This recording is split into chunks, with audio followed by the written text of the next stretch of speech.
All right, everybody go ahead and grab your Bibles, and if you want to, you can go ahead and go to Judges chapter 13. That's where we're going, but we've been looking Sunday night at this concept that sometimes can come into our head, that things are hopeless, that there's just no hope. And we've seen so far, is there hope for the lost? Yes. Is there hope for sinners? As long as they're doing this, breathing, there is hope, isn't there? There is hope for our country. There is hope for this world if they will repent. And there is that opportunity, and God is constantly reaching out, getting that message out, letting them know that if anybody will come, they will be saved, right? So there is hope for the lost. Is there hope in every situation? Yes. And we looked at that. When we have needs, or when the obstacles are too big, or things like everything seems lost, there's always hope, isn't there? Again, not in ourselves, not in our abilities, not in our wisdom, but in God, there is always hope, isn't there? And if He has led us to that situation, then He will get us through that situation, won't He? And we will be better off for it. Now today we're going to turn a little bit to, well, what happens when we're the hopeless ones? We're the ones that keep messing up. We're the ones that keep wasting our time. We're the ones just over and over and over again keep turning away, keep making mistakes, keep wasting things. Is there hope for us? Are we ever hopeless to God as Christians? Have we wasted too much time? And time is a funny thing, isn't it? I'm always amazed when I'll be talking to like a 25-year-old. They say, well, I've just wasted my entire life. I've done nothing since I graduated from high school. I've just wasted all this time. There's no way I can make it right now. There's no way I can be successful now. I'm like, that's 7 years. At my age, I've slept for 27 years. I've watched 7 years worth of very bad television by now. So don't tell me 7 years, it's all over. In fact, the reality is it doesn't matter, does it? It matters to overall what we've been able to accomplish, but is it ever a hopeless situation? Because we have made mistakes, because we have rebelled maybe, or because we've made bad decisions and gone the wrong way, is it ever a point where God says, well, it's hopeless? Because I'll tell you, Satan will get in our head, won't they? Say, well, you've just made too many mistakes, you've done too many wrong things, it's hopeless, so you might as well just give up. But should we ever give up on God? And will God ever give up on us? And the best example of that in the Bible, in my opinion, is a guy by the name of, anybody want to guess? Samson. Samson, what a name, huh? That's such a great name, Samson. Son of Sam. Not that son of Sam. Some people get that. All right, that's good. The story of Samson. And Samson had a great beginning. Even before he was born, God had plans for Samson, didn't He? In fact, let's go take a look at that. Let's go look at the promise. Let's go to Judges chapter 13, and we're going to start in verse 1. Judges chapter 13, verse 1. And the children of Israel did evil again in the sight of the Lord, and the Lord delivered them into the hand of the Philistines for 40 years. Why again? Because it is again. Over and over and over again, from the time that they went into the promised land and they controlled the promised land, they continued to turn to other gods, they continued to turn away from God, they continued to do wrong in the sight of the Lord. But again, was there always hope for Israel? Yes. No matter how many times there was still hope, He would still bring judges, and when they would repent, would He deliver them? Well, they've done it again. And this time the Philistines have made their life miserable for 40 years. And by the way, is 40 years a long time? Looking around the room, yeah. Some of you have spent your whole life so far. Some of us half our life, right? You know, so it's a long time, 40 years. They've been under the thumb of the Philistines, and the Philistines were not nice people. They did not treat them well. They were struggling, but did God have a plan? Yeah, He did. Verse 2. And there was a certain man of Zorah, of the family of the Danites, whose name was Manoah, and his wife was barren and bare not. Now don't fly by this. He was a Danite. The tribe of Dan was the worst of the tribes. When the tribe of Dan was told to go and conquer their area, the tribe of Dan decided, nah, that seems really, really hard. That seems like a lot of work. And to go down there and defeat them and take the land that's promised to us, I don't know. They actually just started traveling around, just wandering around this tribe of Dan, moving around the land, trying to find a place. Anybody know where they ended up? They ended up way up north and actually decided, the people of Dan are the ones that started doing the idol worship. Those the people of Dan who found a guy who wanted to be a priest. Wasn't of the priesthood. Found a guy with a priest and said, okay, you can be our priest. And created a statue and everything. This is the Danites. So, is there hope for everybody? God can use anybody, right? Any people he can use. And here he's going to use a Danite, verse 3. And the angel of the Lord appeared unto the woman, and said unto her, Behold now, thou art barren, and bearest not, but thou shalt conceive, and bear a son. Now again, she is barren. And back then, if you were barren, was there hope? No. There were no injections. There were no science or anything like that to come in and fix the problem. She was barren. Her only hope was who? God. And God came and answered and said, I will help you. Verse 4. Now therefore beware, I pray thee, and drink not wine, nor strong drink, and eat not any unclean thing. For lo, thou shalt conceive, and bear a son, and no razor shall come on his head, for the child shall be a Nazarite unto God. And a Nazarite was somebody who took a Nazarite vow. Usually it was done for a certain purpose. Like I was going to go do a great journey, or I was going to go and do a great escapade of some sort. I have to do this. Well, you would create a Nazarite vow. I'm not going to shave my head. I'm not going to eat any unclean thing. I'm going to pray and pray and pray, and then I'm going to go and I'll shave it all off and I'll go. Right? So it was something in the law, kind of a special thing to prepare yourself with God. But he was going to be prepared his whole life. This was not going to be for a short period of time. This was to be from the womb. Through his life, God had a plan for him. And what was the plan? And he shall begin to deliver Israel out of the hand of the Philistines. Now that is a fascinating statement. Because every other time God used a judge, he delivered them from the hand of their oppressor. This time, God knew that he was going to use them not to deliver them completely, but to begin to deliver them. But does God still have a plan for them? Does he have a good plan for them? Yes, he does. So he's got a plan. And what is he going to do with that? Chapter 14. Jump down there. So, Samson grows up. And in chapter 14, we see Samson went down to Timnath and saw a woman in Timnath of the daughters of the Philistines. So he had great promise. God had great plans. In fact, he gave him great strength, noted strength, where he could basically deliver the people single-handedly. God was going to use him in such mighty ways. But we see him failing. What was one of the rules that God gave Israel? Don't marry who? Idol worshipers. Don't marry foreigners. Don't marry those who are outside of the covenant. Don't marry those. Now, people outside could come into the covenant and you can marry them, but you can't marry those outside, right? Because they will lead you to idolatry. What did Samson say to that rule? That's not for me. Because I see this woman. She's a Philistine, but what's the big deal? What's the big deal? Who is he supposed to be delivering them from?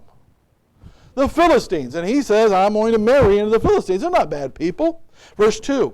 And he came up and told his father and his mother and said, I have seen a woman in Timnath of the daughters of the Philistines. Now therefore get her for me to wife. He is such a child. Get her for me. Which was the way that happened. They'd have to go and make an arrangement and everything like that. So go get her for me. Now the parents knew what they were doing. Verse 3. Then his father and his mother said unto him, Is there never, I want you to note that word, Is there never a woman among the daughters of thy brethren, or among all my people, that thou goest to take a wife of the uncircumcised Philistines? What idea do you get here? This is not the first time. He could never find. Can you never find? Is there nobody who believes in God that you find worthy of you? And you got to go down and take one of these women of the uncircumcised Philistines. And Samson said to his father, get her for me, for she pleases me well. Does that sound like he's going to waste some time? Yeah. He's going to waste some blessings. But I want you to note verse 4. Because the reality is God knows our shortcomings. He knows who we are. And what they didn't know, what his parents didn't know, and clearly what Samson did not know, is that God was going to use it, that there was still hope for Samson. Even though he kept disobeying and kept doing this and kept going to these other women he was not supposed to, kept being friends with the enemy, with the world, God said, okay, I'm going to use all that to my advantage. Verse 4, but his father and his mother knew not that it was of the Lord, that he sought an occasion against the Philistines, for at that time the Philistines had dominion over Israel. See, Samson was supposed to be fighting the Philistines, but he kept hanging out with them instead. Kept going to their areas, kept partying with them, kept hanging out with them, kept loving their women. He kept just like, hey, this is what I want to be. He said, I want to be engrossed in that. And God says, okay, I'm going to make it so. I'm going to use your shortcomings. I'm going to use your problem, and I'm going to use it to get you to do something. So how is all this going to play out? Well, let's jump down to verse 12, after the whole lion incident. Okay? Let's jump down to verse 12. So Samson is there. He's hanging out with his buddies, the Philistines, and he's having a party, really enjoying himself. And in verse 12, Samson said unto them, these Philistines, I will now put forth a riddle unto you. If you can certainly declare it me within the 7 days of the feast, and find it out, then I will give you 30 sheets and 30 change of garments. But if you cannot declare it me after the 7 days, then you shall give me 30 sheets and 30 change of garments. And they said unto him, put forth thy riddle, that we may hear it. And Samson said unto them, out of the eater came forth meat, and out of the strong came forth sweetness. And they could not in 3 days expound the riddle. Now, does anybody remember what he was talking about? The lion that he with his bare hands ripped his head apart and left dead there, and bees came and made honey in his skull. Right? So that's what he's talking about. But they couldn't figure that out. How were they to know that, right? They're talking about a lion and bees. So they get frustrated. So what do? Verse 15. And it came to pass on the 7th day that they said unto Samson's wife, entice thy husband, that he may declare unto us the riddle, lest we burn thee and thy father's house with fire. Have you called us to take that we have? Is it not so? So in other words, we will kill you and your entire family if you don't get him to tell us this so we don't lose 30, right? Does it give you an idea what kind of people we're dealing with? Yeah. These are not nice people, right? They are people of the world. And so what does Samson's wife do? Well, she goes and gives him the big doe eyes and cries, and don't you love me, and things like that, the whole shebang. And Samson gives in and tells her the answer, and she goes and tells who? Tells all of them. So, jump down to verse 19. So he gets mad. And this is what God is going to use. God wants him to fight the Philistines. Samson says, no, I don't want to fight the Philistines. I like the Philistines. I like hanging out with the Philistines. Say, okay, I'm going to make you so mad at the Philistines, you will want to hurt the Philistines. And he's going to use what? A Philistine woman, his wife. Look at verse 19. So she tells him the riddle. They come in and they tell him the answer. He's furious. Verse 19, and the Spirit of the Lord came upon Samson, and he went down to Ashkelon, and slew 30 men of them, and took their spoil, and gave change of garments unto them which expounded the riddle. And his anger was kindled, and he went up to his father's house. But Samson's wife was given to his companion, whom he had used as his friend. So he sets a situation where basically he's going to get mad at the Philistines. So he goes down and kills 30 people, takes their clothes from them and says, here's your clothes, and leaves town. Well, the father's like, well, I can't have my daughter out here not married, so I'll just, here, you take her. Don't you love the way they used women back then? Just take her. Just take her. You take her, all right? We used to be his friend. So now it takes about a year for Samson to calm down. Tells you something about him, doesn't it? Let's jump down to chapter 15, verse 1. And it came to pass within a while after, in the time of wheat harvest, that Samson visited his wife with a kid. A child? No, a little lamb. And he said, I will go into my wife into the chamber, but her father would not suffer him to go in. And her father said, I verily thought that thou wouldest utterly hated her. Therefore I gave her to thy companion. Is not her younger sister fairer than she? Take her, I pray thee, instead of her. Again, these are wonderful, wonderful people. Right? So I gave her away. I didn't think you were coming back. So I just gave her away to somebody else. Hey, take her sister. So what's Samson? Again, what is God doing here? God is just continuing to stoke his anger. From this one episode of him marrying this Philistine woman, he has now killed 30 to get their clothes. And now what is he going to do? Verse 3. And Samson said concerning them, now shall I be more blameless than the Philistines, though I do them a displeasure. And Sam went and caught 300 foxes. Does that tell you something about Samson? Quick and strong. I don't know about you. How many foxes can you catch barehanded? He caught 300 foxes and took firebrands and turned tail to tail and put a firebrand in the midst of the two tails. So he took two foxes by their tails, tied them with a firebrand and lit them and let them off through the wheat field. Remember, it's the time of harvest. And this is an agrarian society. Can they have all their wheat fields burned to the ground? That's what he did. Verse 5. And when he had set the brands on fire, he let them go on the standing corn of the Philistines, and burnt up both the shocks and also the standing corn with the vineyards and olives. They went everywhere. Foxes, by the way, you put a fox with a flame on their tail, you have no idea where they're going to go. Don't try it at home. Anyway, it burned the vineyards, it burned the olive trees, it burned the harvest. Everything is gone. But isn't this what he was supposed to be doing to begin with? Wasn't he supposed to be delivering Israel from the Philistines? But the only way God can get him to do it is to what? Make him mad. Make him angry. Make him upset. Make him feel like he was disrespected. It's working. In fact, it doesn't stop there. The story continues. Verse 6.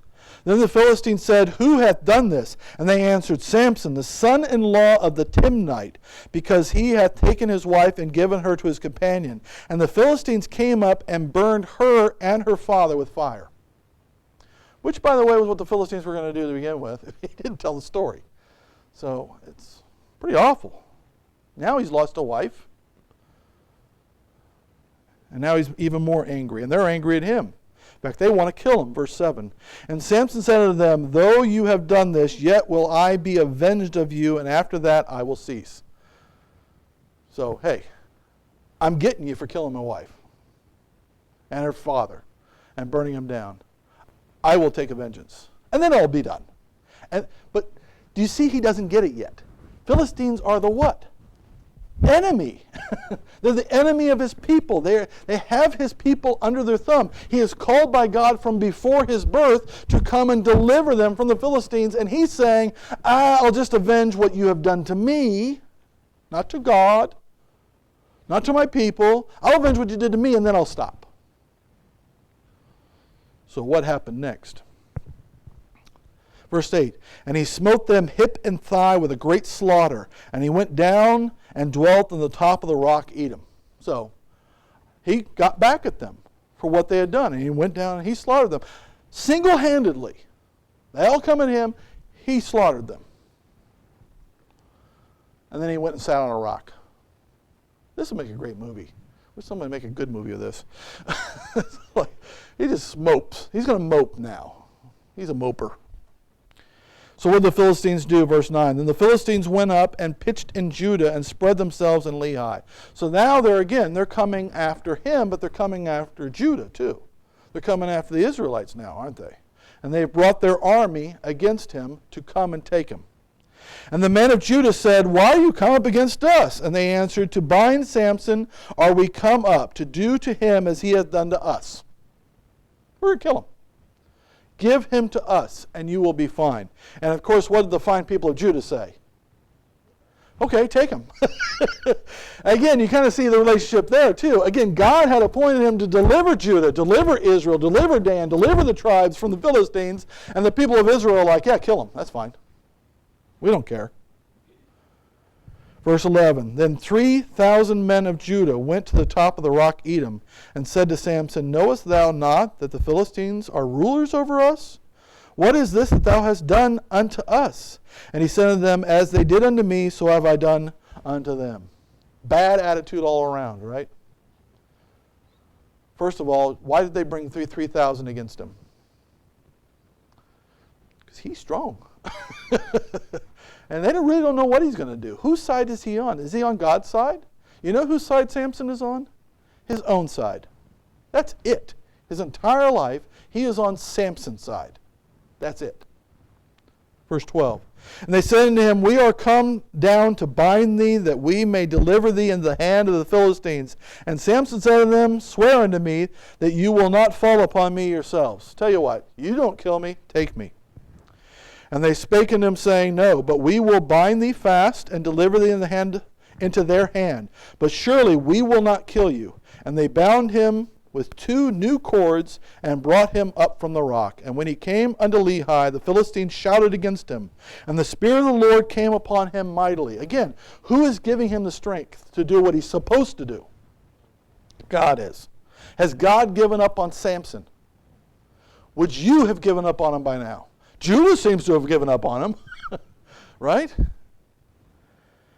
Spirit of the Lord came mightily upon him, and the cords were upon his arms became as flax that was burnt with fire. So a cord like burned, just snapped those like a nothing. And his bands loosed from off his hands, and he found a new jawbone of an ass, and put forth his hand and took it, and slew 1,000 men therewith. For whose sake is he doing this? His own. He's doing it for himself, but God is using it still. Is he still using Samson? Has Samson learned his lesson now? Is Samson going to say, okay, I get it now. These guys are not good people. The Philistines are not good people. I shouldn't be hanging out with them. I just killed 1,000 of them. I killed hundreds of them before. I burned their crops. I killed 30. Come on. They're the enemy, right? Has he figured it out? He has not. Has he learned his lesson? Chapter 16. What's the next story? Then went Samson to Gaza. What country is Gaza in? It's not Israel. He's down amongst the Philistines again, hanging out with them. And Samson went to Gaza and saw there an harlot, and went in unto her. And it was told the Gazites, saying, Samson is come hither. And they compassed him in, and laid wait for him all night in the gate of the city, and were quiet all the night, saying, in the morning, when it is day, we shall kill him. So they completely surround him. When he comes out, they'll take him. So Samson lay till midnight, and arose at midnight, and took the doors of the gate of the city and the 2 posts, and went away with them, bar and all, and put them upon his shoulders, and carried them up the top of a hill that is before Hebron. So we've locked him in, we've put the bar on, there's no way he's getting out of this city. So Samson comes and pulls the entire gate and the posts and the bar, puts them on his shoulders, takes them to the top of a hill. Had God blessed Samson? Could God have used Samson in such mighty, mighty ways? But he has wasted it. How? He has wasted it on selfishness, pettiness, disobedience, he has wasted it, and wasted it.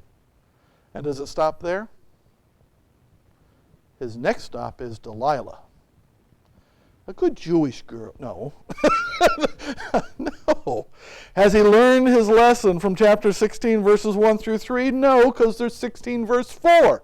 And it came to pass afterward that he loved a woman in the valley of Sorek, whose name was Delilah, and the lords of the Philistines came up unto her and said unto her, Entice him, and see wherein his great strength lieth, and by what means we may prevail against him, that we may bind him to afflict him. And we will give thee every one of us 1,100 pieces of silver. So the kings come and say, you've got his ear, come on. Find out where he gets this mighty strength. He can take a bone and kill 1,000 soldiers. He can lift a gate and take it away. He can catch 300 foxes and send them through our fields. We can't stop this guy. God is too mighty in him, isn't he? So how can we take away his strength? And we know the story. She went to him and said, oh, you're so wonderful. You're so strong. What is the source of your strength? He says, well, if you take 7 green withs, just line me up with 7 green, like small branches, real tender and stuff. And wrap me with 7 of those. 7's a nice holy number, right? 7. He had 7 locks in his hair. 7. Use 7. Give me 7, then I will have no strength. So she does it. He lets her go ahead and wrap him up, and then she says, oh, no, the Philistines are lying in wait. Here they are to attack you. And, of course, he breaks them. No problem. And defeats them all, right? So she says, oh, you're mocking me. You're just playing with me. Won't you really tell me? He says, okay, I'll tell you. Use new ropes. Ropes that have never been used before. You tie me with new ropes, and I will be weak. So she ties him up. And what does she say? Oh, no, the Philistines are here, lying in wait for you. Oh, Samson, save yourself. And, of course, he just busts those and comes down and defeats them. Says, okay. Now she's crying. Oh, you don't trust me, blah, blah, blah, blah, right? The whole thing. Give him the whole waterworks and everything. He says, okay, here's what you do. It's the hair. If you take the 7 locks of hair and you weave them into a weaver's loom and lock it down with a pin, then I can't do anything. I'll be helpless. So lie down, and lets her weave his hair into a weaver's loom and lock it in. And he says, oh no, the Philistines are here. I had no idea. And they come in, and of course he stands up. This is amazing. I mean, I don't know how strong your hair is, but just stood up with the weaver's beam and just picked it up and just defeated everybody with a weaver's thing hanging off the back of his hair. It's amazing, right? Now, she's distraught. You've made a fool of me. And she stays after him day after day after day after day. You don't love me.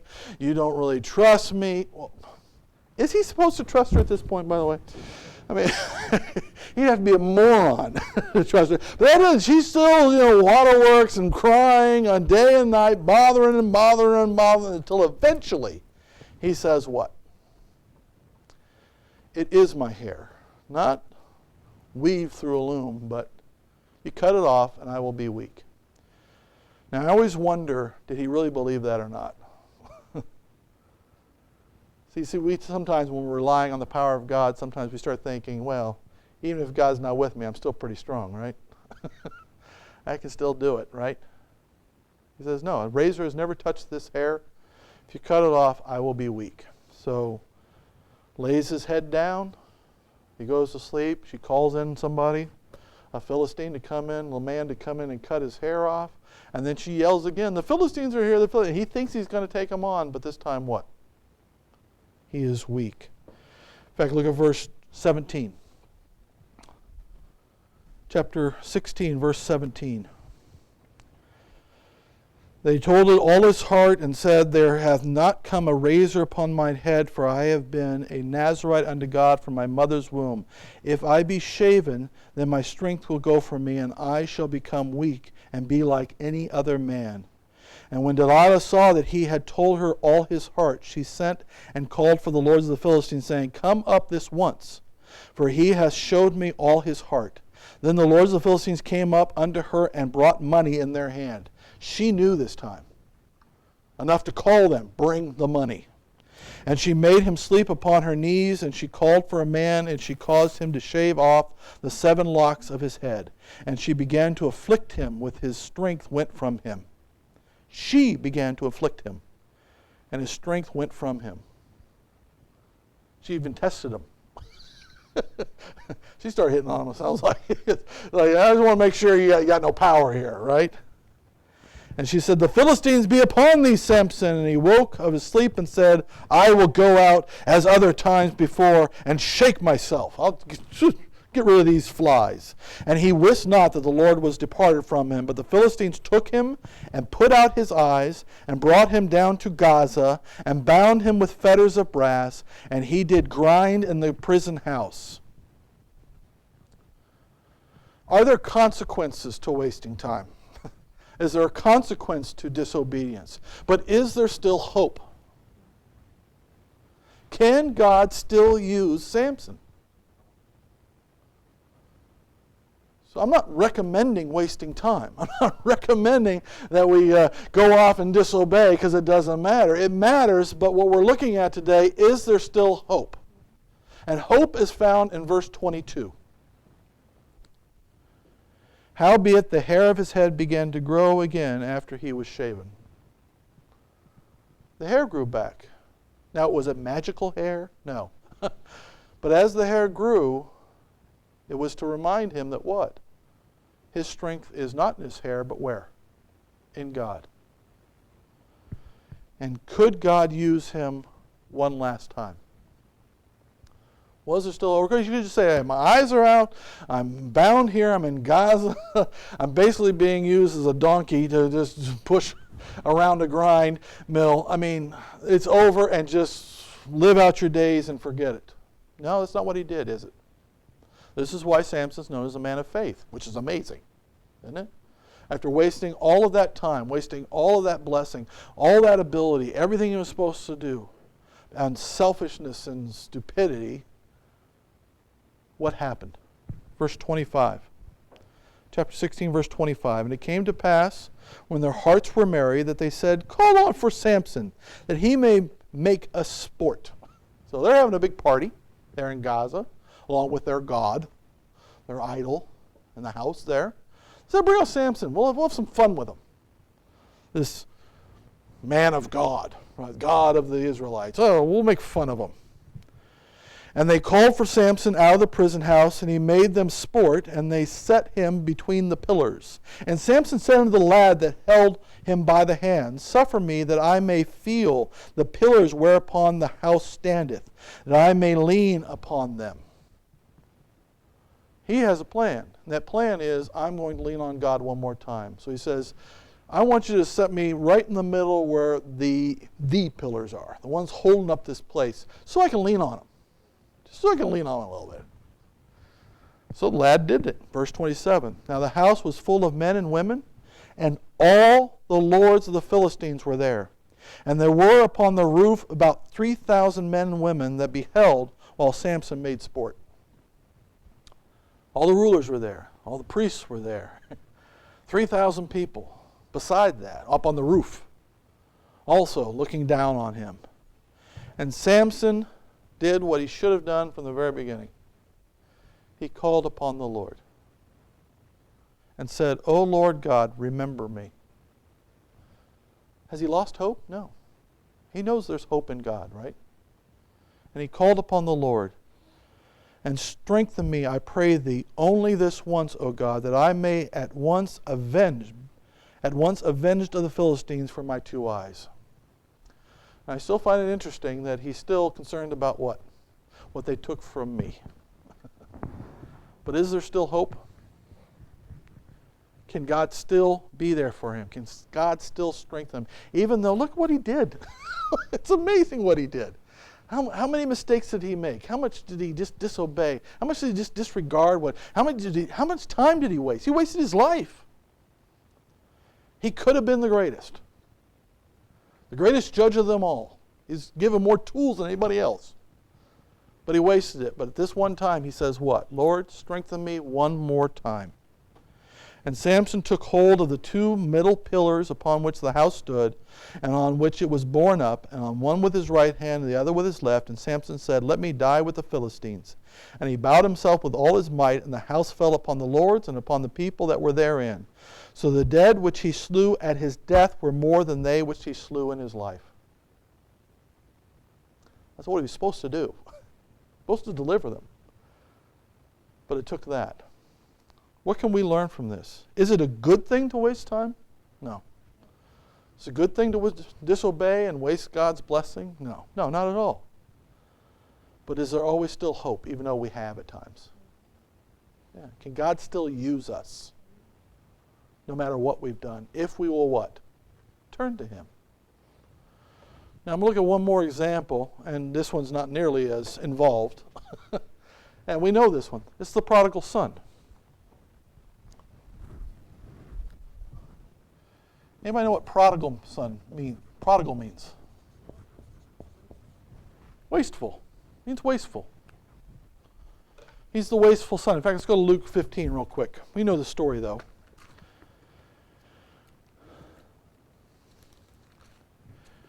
And here we have a man who has two sons, and the youngest one comes to him and says, "Give me all of my inheritance. I don't want to wait till you die. Just give it to me now so I can go off and live a better life," he thinks.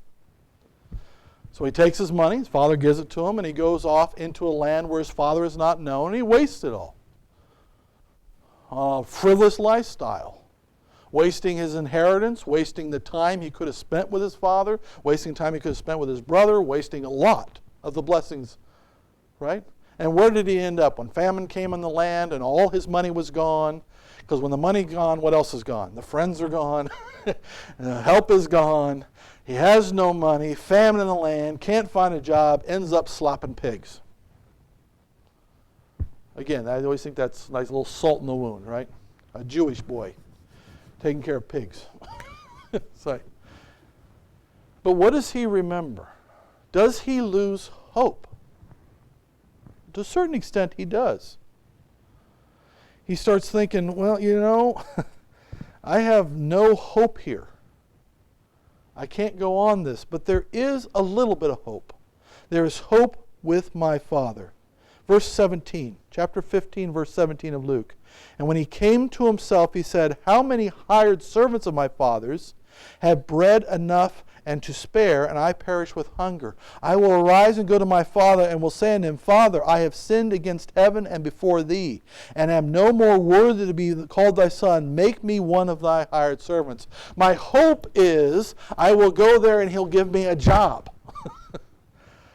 He surely wouldn't cast me away from giving me a job. I'm not his son. I've lost all hope of being his son. There's no hope for forgiveness, no hope for reconciliation, but at least I'll have a place to stay. At least I'll have some food, and I won't be here in this awful land. But was there more hope than that? There was more hope than that, wasn't there? Verse 20, and he arose and came to his father, but when he was yet a great way off, his father saw him, and had compassion, and ran and fell on his neck and kissed him. And the son said unto him, Father, I have sinned against heaven and in thy sight, and am no more worthy to be called thy son. I have no hope here of being called your son in reconciliation, but I would like a job. What did the father say? You're hired. $3.95 an hour. No. But the father said to his servants, Bring forth the best robe and put it on him, and put a ring on his hand and shoes on his feet. And they had a big party to say, my son was lost, but now he is found, right? When was he his son? Always. Even when he was being wasteful, even when he was away from him, as he wasted all those things, he was still. And is there always hope for us? Even though we may walk away, we may stray from the truth, is there always hope to come back and not just be treated like a servant, but be treated as a child? To receive reconciliation. So no matter what we do with God, who is full of grace and mercy, there's no point where there's no hope where we cannot be of use to God. God can still use us, can He? Even though we've wasted so much. And we will always have reconciliation if we will just come and seek forgiveness, right? You say, well, great. Now I can waste a lot of years, And then I'll always come back to him. No. Remember, what did they lose out on, though? See, that's the thing. They still wasted an awful lot, didn't they? Again, Samson, what did he waste? Hey, the blessings of God, all those years he could have been and delivering his people and been loved by his people. His people were willing to sell him out. Say, hey, yeah, sure, take him. Had no love amongst his people. No love. Even his parents were disappointed in him. Like, can't you find anybody? He wasted so much of God's blessings, being the strongest man and being able to, he could have defeated the entire army by himself and delivered the people. Could have been great. Could have been, taken like Gideon and made leader of the land. But he didn't get it, did he? But does that mean God couldn't use him? There was still hope. And what did the prodigal son lose? Well, all those years being with his father, all that comfort, but also his inheritance. Don't miss out on that. Because when his father died, how much inheritance did he get? And who did he have to work for after that? His brother. So there are consequences to sin. There's consequences of going away, but don't give in to the lie of Satan is because you have made those mistakes. And because of that, God doesn't love you anymore. God cannot reconcile with you anymore. God cannot forgive you for what you've done. God can't use you anymore, right? It's kind of like with Peter. After he denied Jesus 3 times, did he think God could use him anymore? His answer was, let's go fishing. I'm just going to go back to fishing. I'm just going back to it. There's no way. But what did Jesus say to him? Feed the sheep. Feed the lambs. I got work for you to do. Of course you're useful. No matter what we've done. If we go and seek his forgiveness, will God forgive? Will he reconcile? Will he use us? Don't waste the time, but if we do, is there still hope? Always hope in God, in his mercy, and in his grace. And by the way, he always knows what we're doing anyways. So he had a plan in all of this, didn't he? And he got what he needed.